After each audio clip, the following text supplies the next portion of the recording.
BC reservation సాధనకై ఈశ్వరసారి ఆత్మహత్య చేసుకునే పరిస్థితి తీసుకొచ్చిన పరిస్థితులు చూస్తా ఉన్నాం. ఇది రాష్ట్ర ప్రభుత్వం చేస్తున్నటువంటి మొండి వైఖరి అని చెప్పి ఒకవైపు బీసీ సంఘాలు వ్యతిరేకిస్తున్నాయి. మాట్లాడే ప్రయత్నం చేద్దాం. మనతో పాటు retired IAS officer Chiranjeevi sir ఉన్నారు. మాట్లాడే ప్రయత్నం చేద్దాం. సార్, ఎట్లా చూస్తారు ఈ ఆత్మహత్య పాల్పడ్డారు? తను శ్రీకాంతాచారి ఒక తెలంగాణ ఉద్యమం కోసం చూస్తాం, ఇప్పుడు ఈశ్వరాచారిని చూస్తా ఉన్నాం.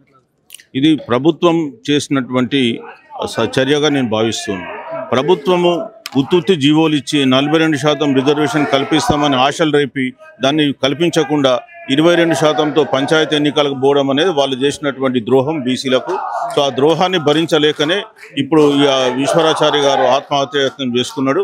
సో ఇది ప్రభుత్వం చేసినటువంటి ఒక విధంగా ఆత్మహత్య యత్నం అని చెప్పచ్చు. అతనికి రేపు ఏం జరిగినా ప్రభుత్వమే బాధ్యత వహించాలి, ప్రభుత్వమే వాళ్ళకు ఆదుకోవాలి, నష్టపరిహారం చెల్లించాల్సి ఉంటుంది. సో మేము చెప్పేది ఏంటంటే ఇప్పటికైనా ప్రభుత్వం కళ్ళు తెలిసి 42% రిజర్వేషన్ సంబంధించిన బిల్లుని లోక్సభలో పెట్టి మరి పాస్ చేయించి బీసీలకు మీరు ఇచ్చిన ప్రామిస్ నిలబెట్టుకుంటారా, లేదా మేము ఇట్లనే మొండి వైఖరి పెట్టుకొని బీసీల ద్రోహులుగా నిలిచిపోతారా అని చెప్పేసి మేము ప్రభుత్వాన్ని ప్రశ్నిస్తున్నాం. ఇంత జరిగిన ప్రభుత్వం ఇక్కడ ఒక దూతను పంపకపోవడం కానీ ఎవరు రాకపోవడం కానీ శోచనీయమైన విషయం.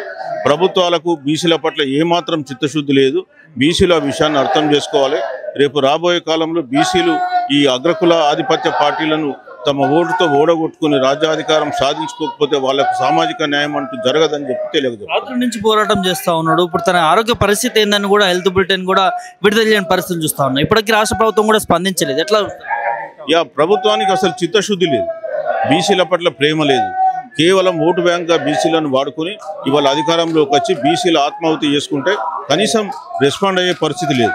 సో ఇది చాలా ఖండించదగ్గ విషయం. మేము ప్రభుత్వానికి తక్షణం మేము చెప్పేది ఏంటంటే మీరు కనుక స్పందించకపోతే బీసీ సంఘాలు పెద్ద ఎత్తున ఉద్యమిస్తాయి. రేపు రాబోయే కాలంలో మీకు తగినటువంటి శాస్తి గుణపాఠం నేర్పుతాయి. ఆత్మహత్యలు ప్రతిదానికి కారణం కాకూడదు అంటే పోరాటాలు ఉంటాయి, యుద్ధాలు ఉంటాయి. సో ఎందుకు ఈ దారిని ఎంచుకోవాల్సి వస్తుంది యువతకి? ఎట్లాంటి ఆత్మహత్యలు చేయకూడదు, పోరాటం ద్వారానే సాధించుకోవాలనేది మనం మొదటి నుంచి చెప్తున్న అంశం. కానీ తెలంగాణ ఉద్యమంలో 12 మంది అమరులైనారు. ఇది తెలంగాణ ఒక బలిదానాల గడ్డగా మారిపోయింది. బలిదానాల గడ్డ కాదు, పోరాటాల అడ్డాన్ని మీరు చూపించాలని మేము యువతకు సందేశం ఇస్తున్నాం. ఆత్మహత్య చేసుకుంటే పోయేది ప్రాణమే తప్ప మనకు ఒరిగేది ఏమి ఉండదు. కుటుంబం కూడా చిన్న భిన్నం అయిపోద్ది. కాబట్టి మీరు ఆత్మహత్యలు చేసుకోవద్దు, పోరాటాల ద్వారా సాధిద్దాం. మనకి ఇంకా చాలా టైం ఉంది. సమాజం కూడా ఈరోజు బీసీ సమాజం చైతన్యవంతం అవుతుంది.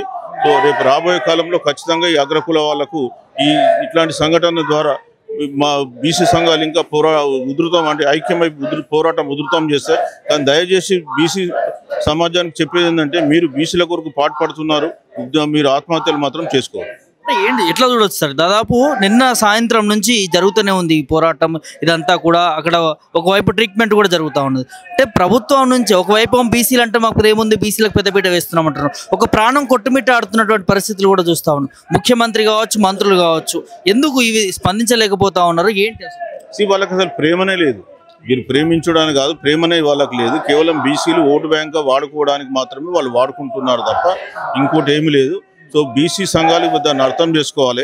అంత ప్రేమనోడైతే మొన్న తకీమని ఆయన రైజింగ్ తెలంగాణ అని చెప్పి ప్రధానమంత్రి అపాయింట్మెంట్ తీసుకొని పోయిన వాళ్ళు 9th షెడ్యూల్ గురించి కూడా అక్కడ మాట్లాడవచ్చు కదా, ఎందుకు మాట్లాడాలి? కాబట్టి మీకు ఆ ప్రేమ లేదు, వాళ్ళపైన మీకు దయ కూడా లేదు. కనీసం ఇంత జరిగిన కనీసం దయ కూడా మీకు కలుగుతుంది. అంత కర్కోటకులుగా మారిపోయింది ప్రభుత్వం అని చెప్తున్నాం. బీసీ సంఘాలుగా మేధావులుగా మీరు అందరూ ప్రశ్నిస్తా ఉన్నారు, ఏం డిమాండ్ చేస్తారు?